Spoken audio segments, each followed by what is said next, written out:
नाज़रीन, पीटीआई की हुकूमत का इक़्तिदार में आने से पहले एक नारा था कि मुल्क में इंसाफ का निज़ाम लाना है और एहतसाब के साथ साथ करप्शन का भी खात्मा करना है। हुकूमत मिलते ही वज़ीर आज़म इमरान खान ने एहतसाब करने और करप्शन के खात्मे के लिए अपनी काबीना और रियासती इदारों को खुद मुख्तारी दी। हमने देखा कि पीटीआई की हुकूमत ने कब्ज़ा माफिया के ख़िलाफ़ भी क्रैकडाउन किया। मंशा बाम, खोखर बरादरान और गोगी भट्ट जैसे माफिया को कानून के कटहरे में भी लाए। मगर लगता ऐसे है कि पीटीआई की जो हुकूमत है वो अब लैंड माफिया के हाथों मजबूर हो गई है कि जिस कब्ज़ा माफिया और गैर कानूनी हाउसिंग सोसाइटीज़ के ख़िलाफ़ वफाकी हुकूमत ने शिकंजा कसा था, पंजाब हुकूमत ने इस माफिया को खुली छुट्टी देने का मंसूबा बनाया। गुज़श्ता दिनों रावलपिंडी रिंग रोड स्कैंडल में अपोजिशन रहनुमा और ब्यूरोक्रेसी के अफराद के अलावा हमने देखा कुछ वज़रा के नाम भी सामने आए। ताहम अभी इस स्कैंडल को सामने आए कुछ ज़्यादा अरसा नहीं हुआ कि पंजाब हुकूमत ने सूबे की 6000 के करीब गैर कानूनी हाउसिंग सोसाइटीज़ को रेगुलराइज करने का मंसूबा तैयार किया है। जबकि ज़राए के मुताबिक इस मंसूबे की इसको मंसूबे को देखना है, वो कहा जा रहा है कि किसी जज या कोई कानूनी माहिर के सुपुर्द इसको किए जाने का इम्कान है। ज़राए का ये कहना है कि किसी रिटायर्ड या हाजिर सर्विस जज को पंजाब में हज़ारों गैर कानूनी हाउसिंग सोसाइटीज़ को रेगुलराइज करने का वाले कमीशन का सरबराह बनाए जाने का इम्कान है। इस इक़दाम को लैंड माफिया के लिए एनआरओ तस्वुर किया जा रहा है। वफाकी हुकूमत की हिदायत पर पंजाब ने उज्जलत में पंजाब कमीशन बराए regularisation of irregularising housing schemes ordinance April में 2021 में ये जारी हुआ। ये पूरा अमल बग़ैर किसी मुनासिब मुशावरत के इसको मुकम्मल किया गया। हत्ता कि जो इससे मुतल्लिका महकमे थे उनको भी इस सिलसिले में एतमाद में नहीं लिया गया। ऑर्डिनेंस का मुसव्वदा एक आईनी ओहदेदार की मदद से तैयार किया गया है।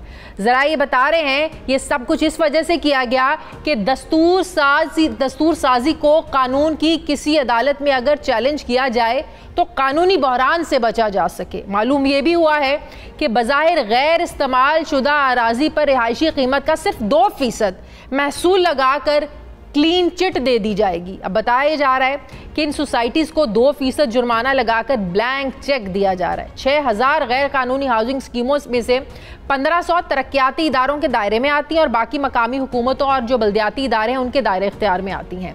मगर असल नुकता यह है कि इस ऑर्डिनेंस के तहत महज इर्रेगुलर और ज़ाब्ते की मामूली खिलाफ वर्जी करने वाली सोसाइटीज़ को ही रेगुलराइज किया जाएगा या फिर लैंड माफिया को भी किसी किस्म की रियायत दी जाएगी।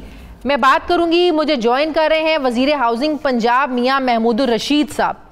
अस्सलाम वालेकुम, बहुत बहुत शुक्रिया मियां साहब आपका।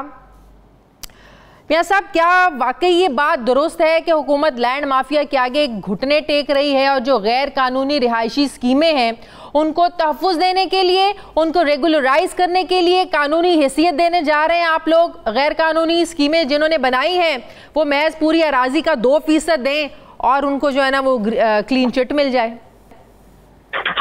बिल्कुल भी नहीं, ये मिसकंसेप्शन है। इस तरह की कोई बात नहीं होने जा रही।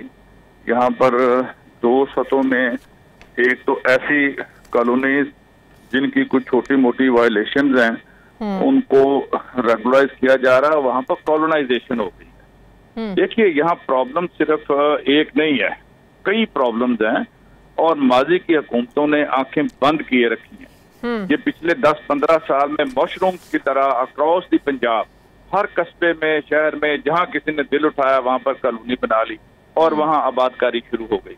अब मसला ये है कि ऐसी सोसाइटीज छोटी छोटी जिसमें 50% से ज्यादा लोग घर बनाकर आबाद हो चुके हैं, अच्छा, अब उनको डिमोलिश नहीं किया जा सकता ना। अब उसके लिए कोई रास्ता निकालना है कि अगर उनकी ओनरशिप ठीक है, बाकी चीजें ठीक हैं, तो उनको कुछ हम प्लेंटीज लगा के मालकान को, अगर वो सोसाइटीज ही गैर कानूनी है, ज़रई अराजी पर बनी हुई है, तो क्या करेंगे आप लोग? जी, जो जरी जमीनों पर जो बनी हुई है उसमें कॉलोनाइजेशन नहीं है, वहां पर आबादकारी नहीं हुई, उनको डिमोलिश करेंगे, उनके खिलाफ सख्त तरीन कानूनी कार्रवाई। और अगर कहीं आबादकारी हुई है उस पर क्या करेंगे? डिमोलिश तो नहीं कर सकते? लीजिए ना जी, तकरीबन 2000 से ज्यादा FIR दर्ज हो चुकी है पूरे पंजाब के अंदर। अच्छा, जो गैर कानूनी तौर पर एग्रीकल्चर और ग्रीन एरियाज के अंदर जो सोसाइटीज बनी, जहाँ पर आबादियां हो गई हैं वहाँ पर हमें जो लोगों के हकूक हैं उनको भी देखना पड़ेगा। और उसके लिए एक सुप्रीम कोर्ट के रिटायर्ड जज की सरबराही में एक कमीशन बना दिया गया है जो केस टू केस सारे हालात का जायजा लेकर उसके बाद फैसला करे। जस्टिस अजमत शेख सईद साहब की सरबराही में बनाया कमीशन? नहीं, अभी वो तकर्री नहीं हुई, लेकिन फैसला हो गया है कि किसी जज की सरबराही में ये कमीशन बनेगा। ठीक है, तो आप ये कह रहे हैं कि अगर कोई गैर कानूनी जगह पर रिहायशी कॉलोनियां बन भी गई हैं, वहां आबादकारी हो भी गई है, तो मामला सेटल करने की कोशिश की जाएगी क्योंकि वहां आबादी हो चुकी है, उसको डिमोलिश नहीं करेंगे। बिल्कुल। तो सर ये तो फिर वो वे आउट निकालना है ना जी। सर वो वे आउट क्या हो सकता है? वही जो मैंने बताया कि 2% लेकर और वो फिर उसको कर देंगे। नहीं, 2% नहीं लेके, मैंने कहा क्या करेंगे? केस टू केस फैसला किया जाएगा उसका। कोई 2% वाली बात नहीं है, वो उसका केस टू केस फैसला करेंगे। जिन लोगों ने वहां पर पिछले 5-10 साल में अपने घर बना लिए हैं और वो इस अजियत का शिकार हैं, वहां पर उन्हें गैस के कनेक्शन नहीं मिल रहे, बिजली के कनेक्शन नहीं मिल रहे, जो कि पाबंदी थी कि अप्रूवल के बगैर ये सर्विसेज उन्हें नहीं मिलेंगी, लेकिन लोकल लोगों की मिली भगत से उन्होंने घर बना लिए। अब घर बन जाने के बाद उन लोगों को ये सहूलतें मुयस्सर नहीं है, तो ये कोई मैकेनिज्म कमीशन तय करेगा कि किस मैकेनिज्म के तहत इन लोगों को रेगुलराइज करना। सर कमीशन कब से अपना काम शुरू करेगा?